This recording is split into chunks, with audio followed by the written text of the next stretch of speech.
mulher vota estatisticamente muito mal, principalmente mulheres solteiras. Voltando ao Flávio, telefonei para ele, tentei algumas vezes, mas ele não atendeu. Algumas horas depois da postagem, ele retornou a ligação. Mas, sinceramente, para falar o que ele me falou, seria melhor se ele não tivesse ligado. Ele foi muito ríspido, me desrespeitou e me maltratou ao telefone. E eu não tinha feito nada contra ele. Ele disse que seria melhor eu ficar fora das decisões do partido. Disse que eu havia chegado ontem e não entendia nada de política. Diante dessa humilhação, eu disse a ele que estava tudo bem. Entendi que ele não queria o meu apoio ou que este era insignificante. E então eu me recolhi. Fiquei na minha e assim... Não vou irritar contigo, não. Tá contra não. O que diz. Mas você é uma idiota! Você aprendeu onde isso daí? Você aprendeu onde isso? Eu tô falando que tá no diário do Congresso? Como é que eu tô mentindo? Por favor. Não, você vai contra toda a história, o que tá nos contra a sua mentira. A tua mentira. Agora você quer forçar a barra. Você é uma analfabeta. Tá aqui o diário do Congresso. 2 de abril. Diário do Congresso, 9 de abril. Não atrapalhe seus colegas. Vamos continuar? Por favor, você tá censurado. Não quero te ofender jamais. Você é bonita. Você é bonita, por sinal. O senhor vai responder por isso. Criminalmente? O senhor não pode chegar agredindo as pessoas, chamando você é uma idiota. Você é uma idiota. Você é uma ignorante. Você é uma ignorante. Você está querendo impor a tua verdade para cima de mim. Eu não estou querendo impor nada. PGR, vai entrar lá. Vai responder pelos seus atos, porque a gente não pode ser agredido. Eu fui até elegante contigo.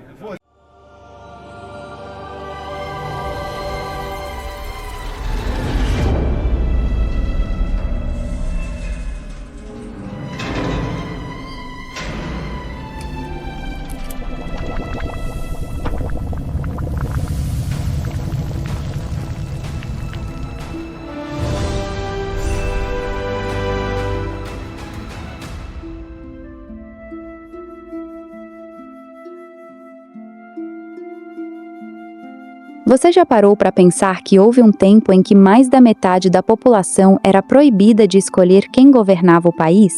A conquista do voto pelas mulheres não foi um presente, foi uma guerra que durou décadas. Tudo começou a ganhar força no século XIX. Lá nos Estados Unidos, o movimento nasceu lado a lado com a luta pelo fim da escravidão, tendo como grande marco a Convenção de Seneca Falls, em 1848.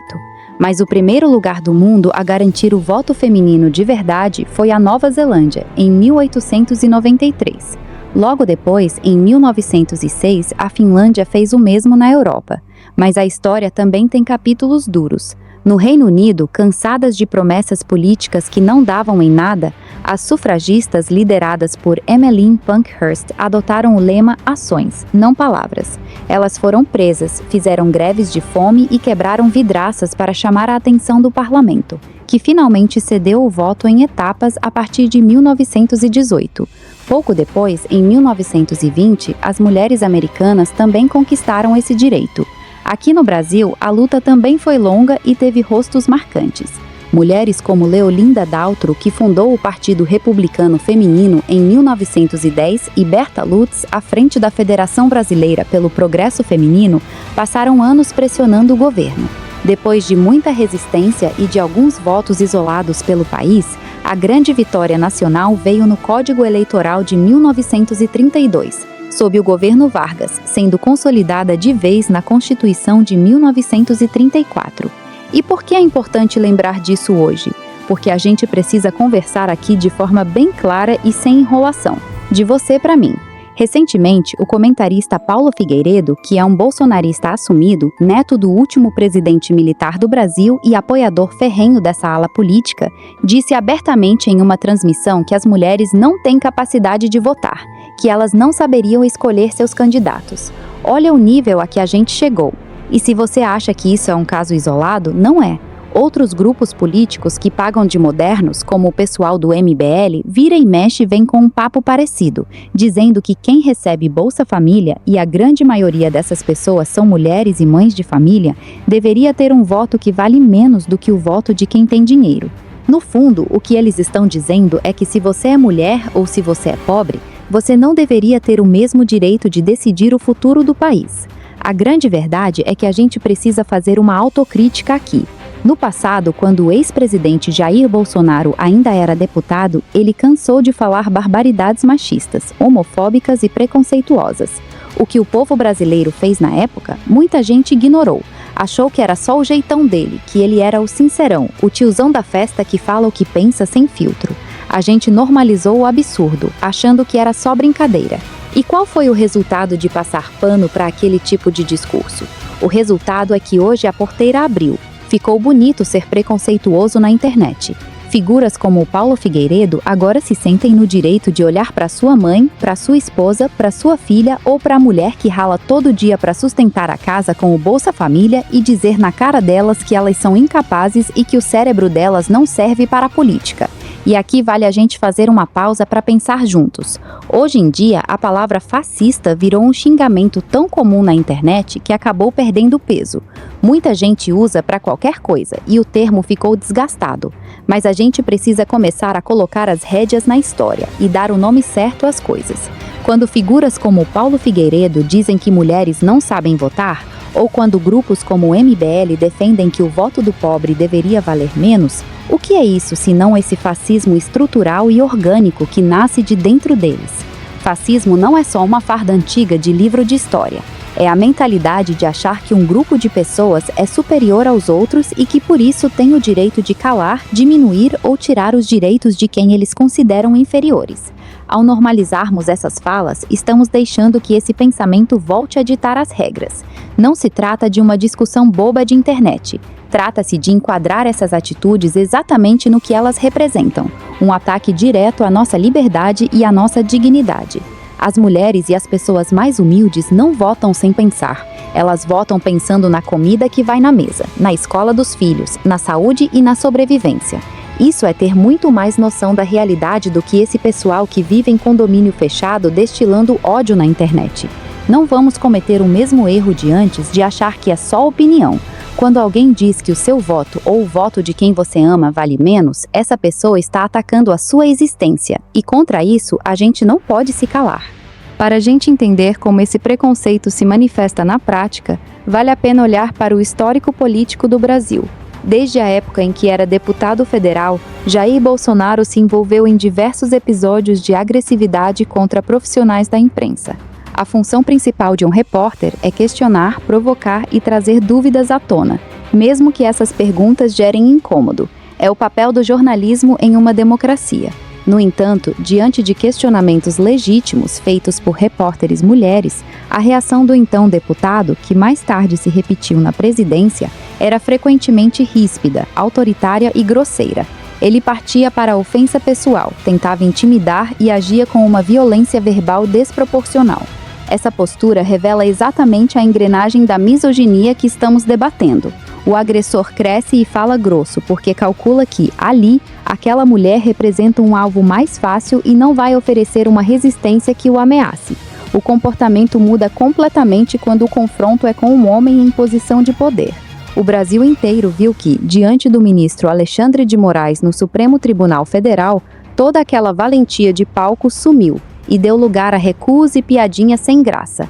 E alguém poderia argumentar que, se no lugar daquelas repórteres estivesse uma juíza, ela também seria respeitada. Sim, ela seria respeitada, mas não por um reconhecimento à sua dignidade como mulher, e sim pelo medo institucional da caneta e do peso do Estado que ela representa. Se retirarmos o cargo e a toga, o tratamento volta a ser o mesmo.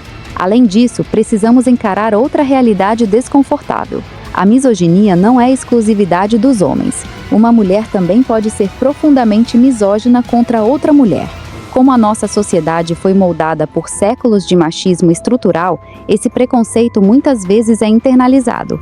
A misoginia praticada por mulheres acontece quando uma delas usa sua posição para julgar, diminuir ou sabotar outra mulher apenas pelo fato de ela ser mulher. Seja criticando a roupa da vizinha, agindo com rigidez com uma funcionária grávida ou defendendo a submissão feminina na internet. Quando isso ocorre, a estrutura de opressão venceu, porque fez com que a própria pessoa oprimida passasse a reproduzir o discurso do agressor para ganhar aceitação. A misoginia é um mecanismo complexo de controle e covardia. E expor essas contradições é o único caminho para que as pessoas finalmente entendam a gravidade desse problema. Jair Bolsonaro is a right-wing congressman and a major voice in the anti-gay movement in Brazil. And he's agreed to meet with me. So it's going to be very interesting to have an honest discussion to understand why he has such difficulty with some LGBT people here. I definitely feel like a little nervous, but I'm also interested to just go meet a human being and have a discussion and try to understand. I've personally read things you've said, and the things you've said to me come across as very homophobic, and, you can of course, defend that now or explain it to me, but I read a quote that said, someone should beat the gay out of the sun. And I'm wondering, I'm gay, so do you think that I should have been beaten as a child to not be gay now? Eu não vou olhar pra tua cara e falar, acho que você é gay. Não me interessa. Muito simpática. Se eu fosse cadeixa, não queria as agulhas negras, se encontrasse na rua, ia te assobiar pra você. Tá ok? Muito bonito. Com a seguinte explicação, dizendo que eu sou misógino. Para aqueles que não sabem, misógino é quem não gosta de mulher. Descobri agora, deputada Conceição, que eu não gosto de mulher. Não sei com base em quê, né? Existe uma estratégia muito clara na política que consiste em simplificar debates complexos para enganar a população e escapar de acusações sérias. O exemplo clássico disso aconteceu quando o deputado Eduardo Bolsonaro usou a tribuna da Câmara para se defender de uma carta de repúdio, recorrendo a uma interpretação absurdamente ignorante e rasa, ao afirmar que misógino é quem não gosta de mulher, e argumentar que o envio de verbas para um hospital provava o seu respeito pelo gênero feminino. Ele demonstrou como a direita costuma tratar questões socioculturais profundas de forma simplista. Essa redução intencional serve como um escudo político perfeito. Ao transformar problemas estruturais em meras questões de afeto individual, cria-se a ilusão de que, se você ama sua mãe, sua esposa ou suas filhas, você está automaticamente imune a qualquer comportamento preconceituoso. Mas a antropologia e a sociologia nos mostram que a realidade é o oposto disso. Nós nascemos, crescemos e fomos educados em uma sociedade cujas estruturas fundamentais foram moldadas pelo machismo, pelo racismo e pela homofobia ao longo de séculos. Essas opressões não dependem de um sentimento de ódio consciente para existir. Elas operam no piloto automático do dia a dia, manifestando-se na linguagem, nas piadas, nas relações de poder e na forma como julgamos o comportamento alheio. Mesmo sem saber o significado técnico da palavra ou jurando que não temos preconceito, todos nós reproduzimos essas violências estruturais diariamente, porque fomos socializados dentro desse sistema. Por isso, o combate ao preconceito não é sobre ser uma pessoa boa ou ruim no sentido moral, mas sim sobre um esforço constante e diário de autopoliciamento e desconstrução. Quando figuras públicas insistem nessa ignorância estratégica, reduzindo o machismo a gostar ou não de mulher, eles não estão apenas demonstrando falta de estudo, eles estão oferecendo um anestésico social para a sua base eleitoral, legitimando preconceitos estruturais e impedindo que a sociedade faça a autocrítica necessária para evoluir. Muitas pessoas se perguntam como políticos que tiveram acesso às melhores escolas, que possuem diplomas universitários e gabinetes cheios de assessores remunerados, conseguem demonstrar uma ignorância tão profunda sobre conceitos básicos de sociologia e antropologia. A verdade é que, no topo do poder, essa falta de conhecimento não é uma falha de educação, é uma escolha política deliberada, conhecida como ignorância estratégica. Figuras públicas como o deputado Eduardo Bolsonaro não deixam de estudar por falta de oportunidade, mas sim porque o conhecimento científico destrói as narrativas que sustentam o seu poder. Para esse grupo político, adotar uma visão simplista e rasa do mundo cumpre 3 funções fundamentais. A primeira é a identificação eleitoral, através do anti-intelectualismo. Ao subir em uma tribuna e reduzir o machismo a uma explicação infantil, o político valida o preconceito do cidadão comum, criando uma conexão imediata com a base eleitoral que se sente absolvida de suas próprias atitudes diárias. A segunda função é a proteção de privilégios históricos.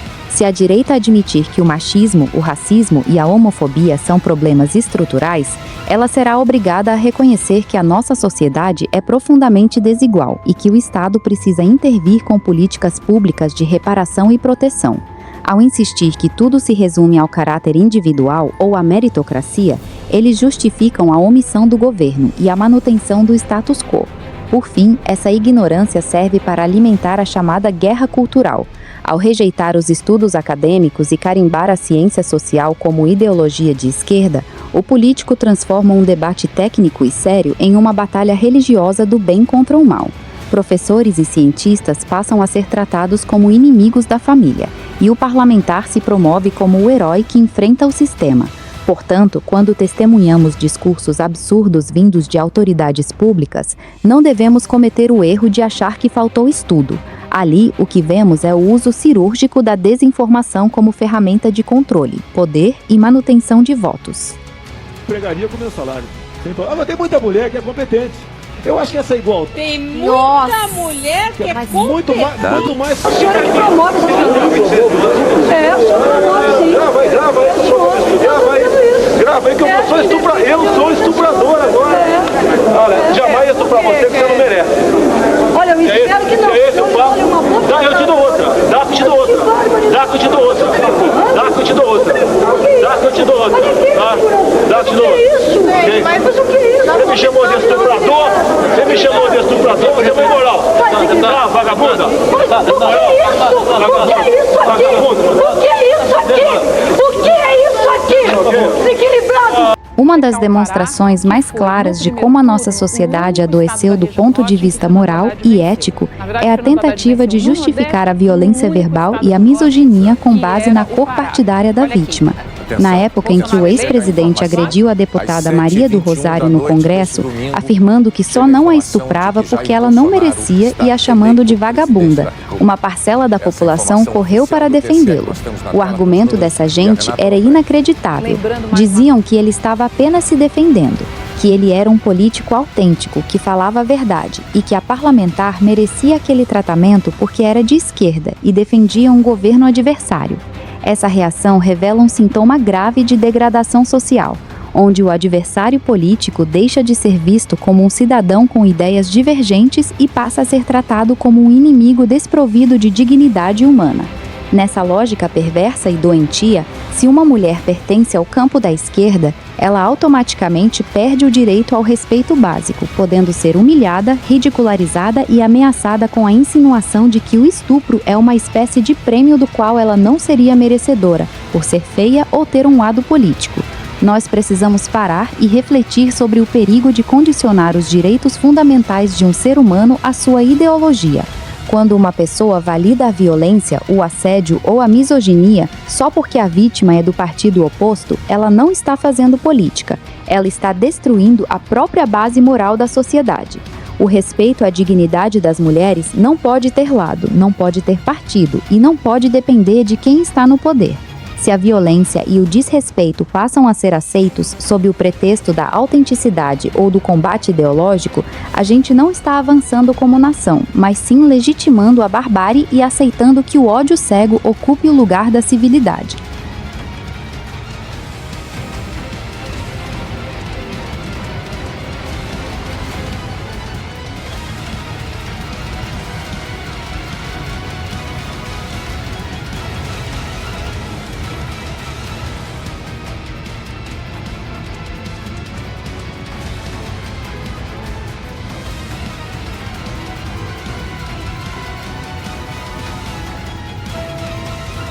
O MBL era o maior movimento político do mundo até 2018. Não há vitória do Bolsonaro em 2018 se não houvesse MBL. Quando me culpam pro Bolsonaro não ser reeleito em 22, eu tenho que lembrar para essa pessoa que o Bolsonaro só ganhou em 18 também por causa da gente. Por quê? Quem fez as maiores manifestações do Brasil, quem tirou a Dilma do poder, quem criou a ideia de direita de massa, quem botou as pessoas de verde e amarelo na rua, não foi o Bolsonaro. Fomos nós.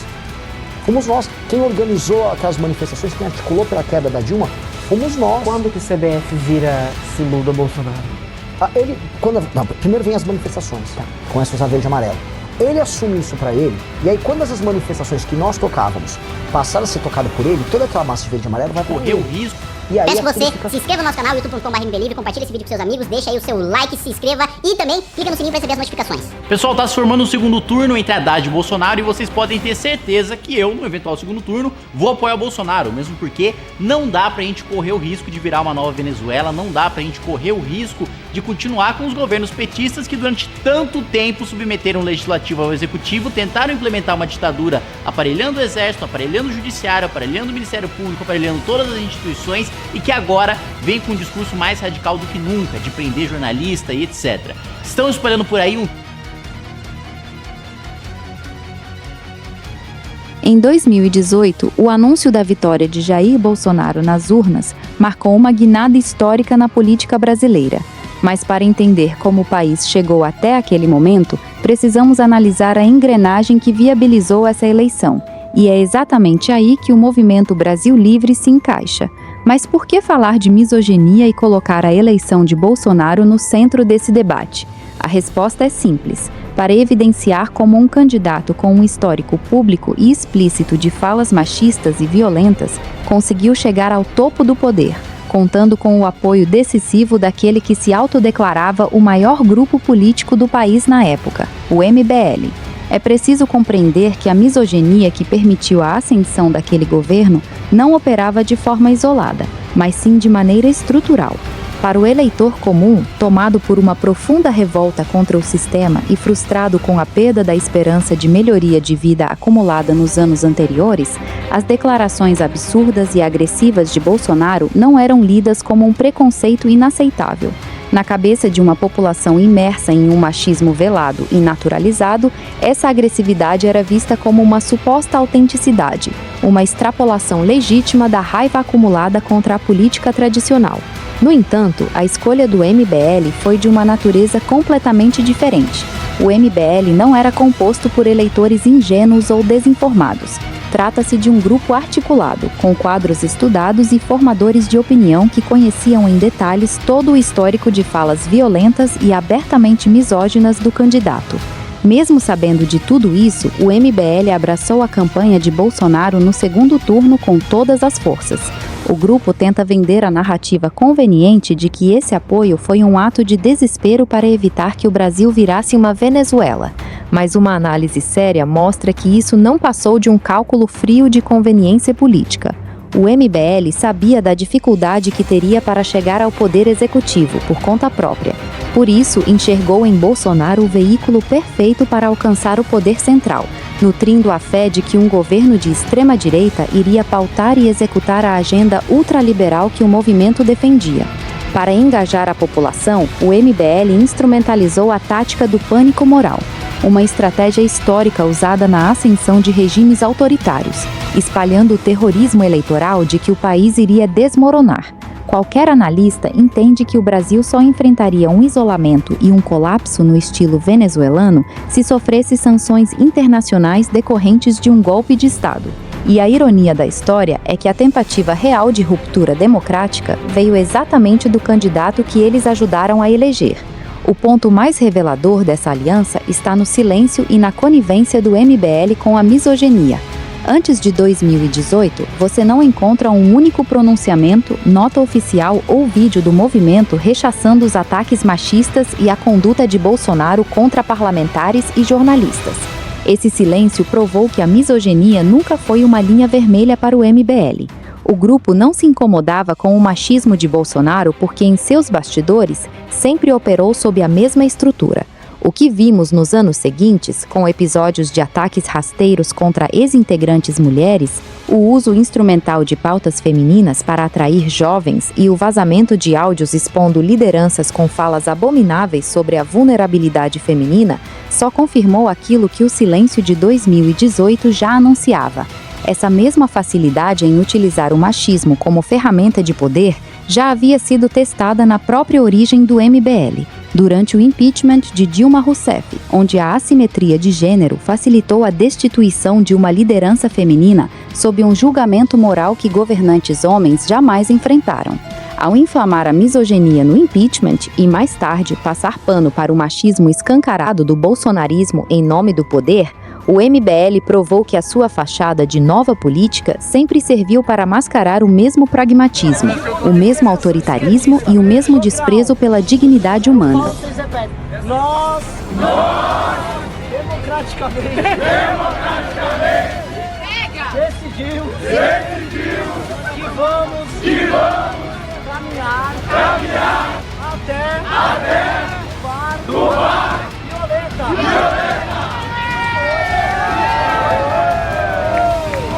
Que foi selecionado e negociado pela agente Bárbara Tonelli.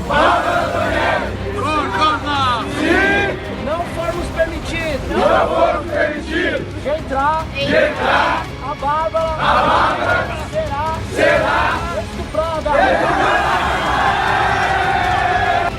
Ocupação Maria Lúcia Petit resiste.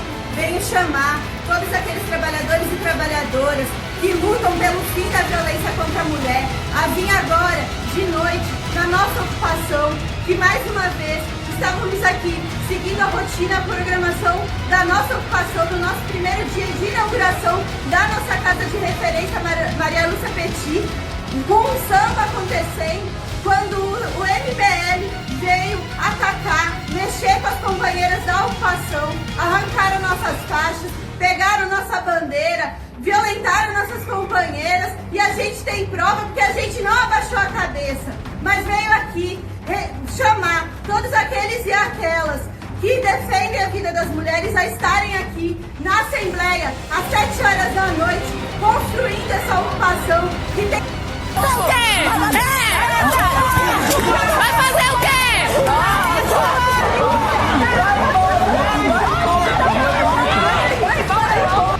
Fascistas do MBL vieram aqui e tentaram intimidar as mulheres, nos ameaçaram, disseram que iam entrar na nossa casa enquanto a gente estava lá dentro fazendo uma roda de samba, a gente estava arrumando a nossa casa para receber as mulheres vítimas de violência. Eles vieram aqui num grupo de mais de 10 homens ameaçar as mulheres, roubaram a nossa faixa, roubaram a nossa bandeira e agora eles estão aí impunes enquanto a gente está aqui salvando a vida das mulheres. Hoje, no Dia da Mulher Latino-Americana e Caribenha, a gente está aqui também para denunciar a violência que as mulheres vivem e que eles são quem são os violentos. E nós estamos aqui para dizer um basta para essa realidade. A gente não vai mais aceitar que nenhum fascista do MBL se cresça para cima das mulheres, porque a gente está aqui para lutar por uma nova sociedade, uma sociedade livre dessa violência. E não vai ser eles, mesmo roubando a nossa faixa, que vai parar as mulheres trabalhadoras da sua luta, de atender cada vez mais mulheres e organizá-las. Um bando de playboy, agressor de mulher, veio aqui tentar nos intimidar, mas a luta das mulheres tá acima de qualquer playboy que não sabe o que é acordar cedo, o que é passar fome, o que não é ter um espaço público, um aparelho público, porque a prefeitura de Dario Saad é conivente com a violência. Quando analisamos um fato isolado na política, é possível argumentar que se tratou de um erro pontual, de um desvio individual ou de uma fatalidade de percurso. No entanto, quando nos deparamos com uma sequência ininterrupta de episódios gravíssimos ao longo dos anos, envolvendo lideranças diferentes, em contextos distintos e com condutas recorrentes, a tese do caso isolado se desfaz por completo.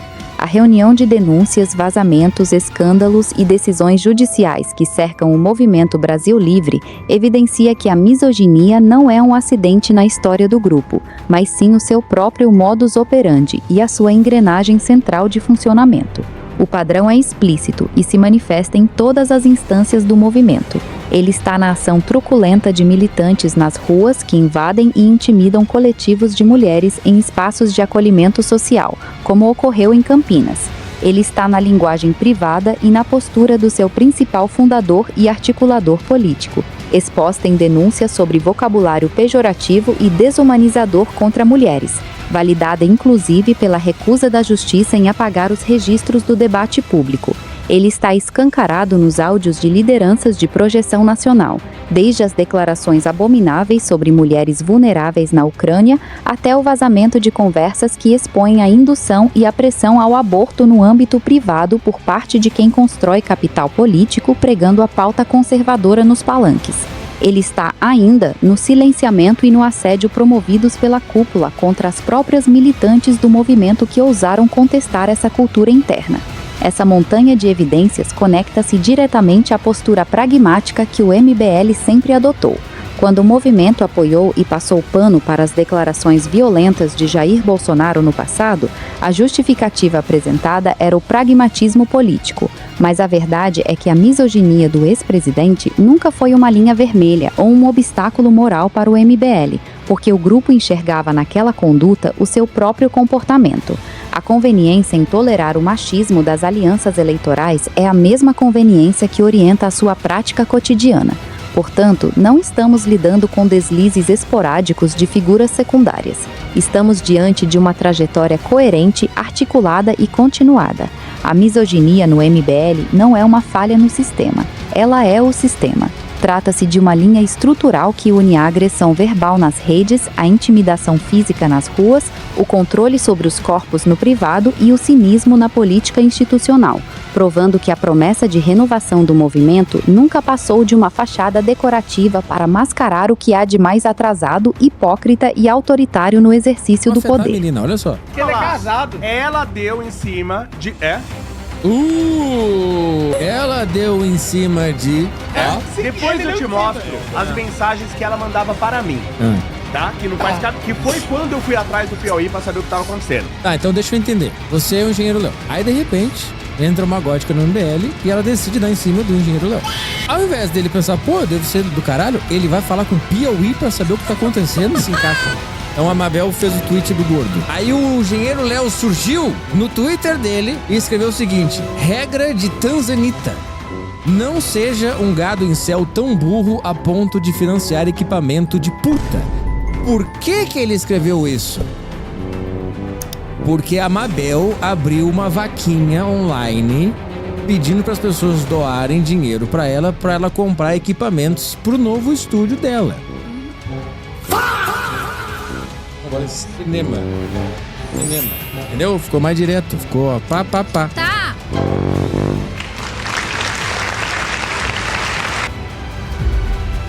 Imagine um MMORPG clássico, mas com a tecnologia de hoje. Chega de ficar perdido, com sistemas exclusivos de busca de hunt e... Ela quer ser mainstream! Aí começou a baixaria. Então quer dizer que você acha certo um bando de marmanjo covarde se juntar pra atacar uma mina de 18 anos que provavelmente nem tem dinheiro pra advogado? Papo reto, isso já tá passando dos limites. Alimentando incel desse jeito, nem o Bolsonaro fazia isso. Aí o engenheiro Léo respondeu: papo reto, você não pode ser estúpido nesse nível. Quando uma de 16 mentir dizendo que você estuprou ela, aí a gente conversa. Então virou outra coisa, né? Agora é sobre uma mina de 16 anos mentir que alguém estuprou ela. Ainda bem que quase ninguém foi tão burro a ponto de defender puta golpista que faz financiamento coletivo. E espero que não tenha trouxa ainda seguinte esse lixo. Ele tá muito bravo. Quando o cara começa a errar a ortografia, que ele tá muito bravo. E aí tem esse tweet desse engenheiro Jardiel Pérez. Tá cheio de engenheiro no MBL? Foi livramento mesmo. Uma porra dessas, nessa idade, ser mendiga a esse ponto de fazer um carrinho. Mas peraí, essa é exatamente a idade pra não ter dinheiro. É verdade. Como assim uma menina de 18 anos sem dinheiro, né, gente? Se focasse só em algo que ajudasse ela a trabalhar, mas não. Tem que comprar as calcinhas da gótica de Taubaté. Para de cagar. Você que foi otário que virou menina engenheiro. Sua profissão vai ser substituída por IA, cara. Acabei de cruzar a fronteira a pé aqui da... Mano, só vou falar uma coisa pra vocês. Acabei de cruzar a fronteira a pé aqui da Ucrânia pra Eslováquia. Maluco, eu juro por Deus, eu nunca na minha vida, eu tenho 35 anos, cara, eu nunca na minha vida, nunca vi nada parecido assim em termos de mina bonita. Assim, a fila das refugiadas, irmãos, assim, imagina uma fila, nem sei, nem tô sem palavras, cara. Uma fila, sei lá, de 200 metros mais, só deusa, é sem noção, cara, é inacreditável, é um bagulho assim, fora de série, assim, se você pegar a fila da melhor balada do Brasil, na melhor época do ano, não chega aos pés da fila dos refugiados aqui. Maluco, assim, eu tô mal, tô triste, assim, porque é inacreditável. Assim, elas são gold diggers, que chamam, né? Eu tenho o Renan, ele faz uma viagem todo ano, é que nos últimos 3 anos ele não fez, ele chama Tour de Blonde. O que ele faz? Ele viaja os países e vai só pra pegar loira. Só que ele tem técnicas já, ele já tá avançado. Pra começar que ele fala sueco, então assim, o cara é viciado nisso. E ele me deu umas dicas, por exemplo. Você nunca pode ir para cidades litorâneas. Você nunca pode ir para cidades que tem as melhores baladas. Você tem que ir para cidades normais, porque aí você pega as minas assim. Você não pega ela na balada, você pega ela na praia. Você pega ela no mercado. Você pega ela na padaria. Você pega ela, que nem a recepcionista do hotel que deu em cima de mim aqui. Meu Deus, eu falei, não é possível que isso tá acontecendo, né? É uma mentira, é um filme, não é possível. E é isso, né? E essas cidades mais pobres, elas são as melhores, assim, realmente, juro por Deus, cara, é outro mundo. Pô, eu tenho 35 anos, cara, eu nunca vivi isso, e eu nem peguei ninguém aqui, mas assim, só a sensação de saber que eu poderia fazer e sentir como é alguém, enfim, já sabem, né, já tô comprando minha passagem pro leste europeu pro ano que vem, assim que chegar em São Paulo. Mano, eu tô mal. Eu passei agora, são 4 barreiras anticandegárias, são 2 casinhas em cada país. Mano, eu juro pra vocês, eu contei, foram 12 policiais deusas. Deus, assim, que você casa e assim, você faz tudo o que ela quiser. Assim, eu tô mal, cara. Assim, eu não tenho nem palavras pra expressar. 4 dessas eram minas assim que você, tipo, mano, nem sei te dizer. Se ela cagar, você limpa o cu dela com a língua. Inacreditável, cara. Assim que essa guerra passar, eu vou voltar pra cá. E detalhe, hein, mano. Detalhe. Elas olham, cara. Elas olham e vou te dizer. São fáceis, porque elas são pobres. E aqui, cara, minha carta do Instagram, né? Cheio de inscritos. Funciona demais. Depois eu conto a história. Eu falei, nossa, velho. Sério, não peguei ninguém, mas eu colei em 2 minas que a gente não tinha tempo, em 2 grupos de mina e, assim, é inacreditável a facilidade. Cara, eu tava conversando com a galera, já recorto isso, né? Provavelmente vai ter acontecendo essa coisa. Eu gravei vídeo agora nos outros canais, no Instagram, eu tava fazendo um canal do provavelmente o Arthur será caçado, mantém isso a situação atual. E aí eu acho que assim, já passou, beleza, olha só, Arthur fez merda, ele fez merda, tá? Beleza. Agora você tem que botar a mão na cabeça e falar o seguinte: é comparável um cara falar merda e ser caçado a um ladrão roubar teu dinheiro e não acontecer bosta nenhuma? Porque é baseado no teu medo, no teu espanto com as declarações dele, os vagabundos estão se movimentando e o Arthur vai perder o mandato. Eu volto a repetir. Então ele fala, é legal, Rock governador, foda-se as eleições, tô cagando para as eleições, porque eu não quero ir pra eleição num país de gente covarde. O Arthur, que lutou por vocês sozinho, quando estavam tentando passar aumento de imposto, lembra dele? Ele tá sozinho agora, precisando de ajuda, porque vão caçar o mandato dele, e ele não vai poder se eleger por 8 anos, tá? Coloca a mão na cabeça, porque assim, cancelamento, pesado, foi uma declaração merda, mas isso não é roubar! E ele tá sendo caçado! Porra! Acorda, caralho! A gente precisa começar a agir já! Já deu um luto! Já deu, olha só, desculpa, já deu! Vai deixar ele ser caçado? Amanhã é o Kim! Depois é o Rubinho! E depois vocês vão ter que votar na bosta desses filhos da puta todos! Caralho! A gente precisa falar abertamente sobre a cultura interna desse grupo e sobre a forma como eles tratam as mulheres. E aqui não dá para passar pano. Não estamos falando de casos isolados ou de fala infeliz. O que os fatos mostram pra gente é um padrão claro, onde a misoginia é orgânica, calculada e usada como ferramenta de controle e propaganda. Para vocês entenderem bem o tamanho dessa lógica, vamos puxar de novo a reação da cúpula do movimento quando vazaram aqueles áudios do Arthur Duval na Ucrânia. Qual foi a postura do Renan Santos? Ele não teve uma atitude de repúdio moral à objetificação de mulheres que estavam em uma situação de extrema vulnerabilidade, em meio a uma guerra. Não. A reação dele foi jogar panos quentes e apelar para aquela comparação rasa e rasteira. Mas pelo menos ele não roubou. Gente, essa comparação é de uma canalice sem tamanho. É uma tentativa cínica de dizer que, se não envolveu dinheiro público ou crime fiscal, qualquer absurdo humano é perdoável. É passar recibo de que a dignidade humana não vale nada para eles, reduzindo uma violência verbal gravíssima a um simples falar merda.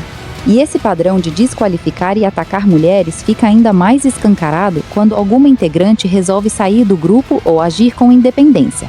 Querem um exemplo claro? Lembram do caso do engenheiro Léo com a Mabel, que o pessoal chamava de gótica do MBL?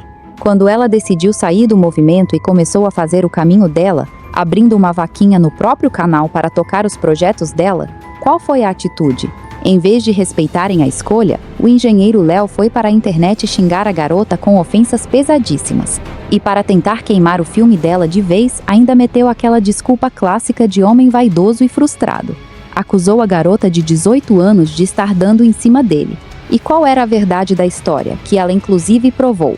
Ela só tinha feito uns doces e oferecido por pura gentileza e educação para o pessoal do grupo. Só que na cabeça cínica dessa turma, a simpatia de uma jovem é distorcida para massagear o ego masculino e depois usada como munição para destruir a reputação dela assim que ela decide seguir a própria vida. E aí a gente começa a juntar as peças e entende qual é a real função das mulheres dentro do MBL. Para eles, a mulher ali dentro funciona como uma mulher troféu. É a vitrine, o chamariz estético para atrair rapazes jovens para a militância. Quer ver como isso não é invenção? Quando aquele pensador americano, o Curtis Yarvin, esteve no Brasil para palestrar no MBL, o único elogio relevante que o pessoal da comitiva dele fez ao grupo foi notar que eles tinham mulheres bonitas que falavam bem. Ou seja, até para os aliados de fora, o valor da mulher ali é puramente estético e promocional. Se qualquer uma delas tenta ter voz própria, opiniões mais fortes ou divergência real, o grupo simplesmente descarta. Aconteceu com a Clara Milinski, que quando saiu, quem veio a público dar justificativas em nome dela foi o Renan Santos, sem nem dar o direito de fala para a própria garota. E aconteceu também com a Glenda Varoto, que foi convidada a se retirar assim que começou a ter um posicionamento mais autônomo. E o detalhe mais cruel: quem sai dificilmente pode contar o que realmente viveu lá dentro, porque eles amarram os ex-integrantes com contratos rígidos e cláusulas com multas milionárias. É um esquema desenhado para garantir que o dissenso e os podres internos nunca venham a público. Enquanto isso, as poucas mulheres que continuam no quadro público do grupo, e a gente cansa de ver isso em lives como nas participações da Ana Ehring, são colocadas constantemente em situações visivelmente constrangedoras. Para não serem taxadas de chatas, lacradoras ou esquerdistas, elas acabam sendo pressionadas a engolir a seco e rir de piadas machistas e de mau gosto feitas pelos próprios colegas. O ápice dessa perversidade aconteceu naquele episódio bizarro em que o Renan Santos fez uma piada simulando uma manifestação e banalizou o crime de estupro contra uma companheira de grupo, a Bárbara. E a justificativa que eles usaram depois? Mas a Bárbara é minha amiga e ela riu da piada. Pessoal, isso não é cumplicidade de quem achou graça. Isso é o constrangimento velado de uma mulher que se vê obrigada a rir da própria ridicularização só para não ser expulsa ou atacada pelo grupo onde ela está inserida. No fim das contas, o que o MBL construiu foi um ambiente autoritário, machista e profundamente cínico. Um grupo que menospreza qualquer pauta séria de proteção à mulher, tratando tudo como frescura ou mimimi, mas que do lado de dentro reproduz as piores práticas de intimidação e silenciamento. Se essa análise ajudou você a enxergar um pouco melhor o que tem por trás do discurso desse pessoal, se trouxe reflexões ou fatos que você não conhecia, deixa o seu gostei aqui embaixo no vídeo. Comenta aí o que você acha dessa situação toda. A caixa de comentários está aberta para a gente conversar com respeito. Se inscreve no canal para acompanhar os próximos vídeos e ajudar nosso conteúdo a chegar a mais gente. E até a próxima!